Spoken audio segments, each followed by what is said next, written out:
Venus doesn't have a magnetic field. So Venus is just this big rock with this atmosphere and the ionosphere sitting in space, and the supersonic solar wind with the interplanetary magnetic field whacks into Venus, and it can't penetrate through the ionosphere. So the interplanetary field lines just sort of pile up ahead of Venus, like cars on a freeway. The solar wind whacking into it essentially sort of strips off the atmosphere, and it literally forms this long tail, like a comet, but stretching out into space.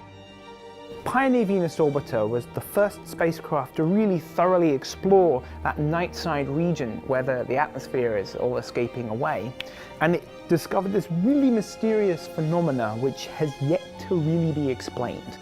Imagine that we're flying from pole to pole on the night side, so we're feeling the plasma around us, and then suddenly the ionosphere disappears, and then it sort of comes back. And this is what an ionospheric hole is. It's like a chasm in the sky, a big hole where the ionosphere is just absent. So Pioneer Venus Orbiter basically measured inside these things, and we saw that there is very little plasma, and there's all this magnetic field. And from that, they sort of suggested that this is essentially a magnetic structure that's sitting in the night side. I wanted to see if I could go looking for these things with Venus Express. What we saw is essentially this really exciting, strong, straight magnetic field lines that we expected, and really boring plasma signatures. It shows us that this is a magnetic structure, right? This is a tube of interplanetary magnetic field that, well, PVO saw it coming out of the ground, and now we've seen it way out in the tail. So these things really continue out to much higher altitudes than we previously have found them at. And the other thing that's important is, well, Pioneer Venus Orbiter only saw them during solar maximum, when the sun was really disturbed and really blowy and stormy. But we've now been seeing them all throughout the solar cycle.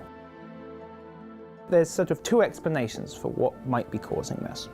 One possibility is that so these field lines, they come in from space and they get sort of stuck in the ionosphere. The ionosphere sort of flows from the day side to the night side, and as it goes around, it sort of meets this plasma that's in the tail, and there's sort of a pile-up between the two.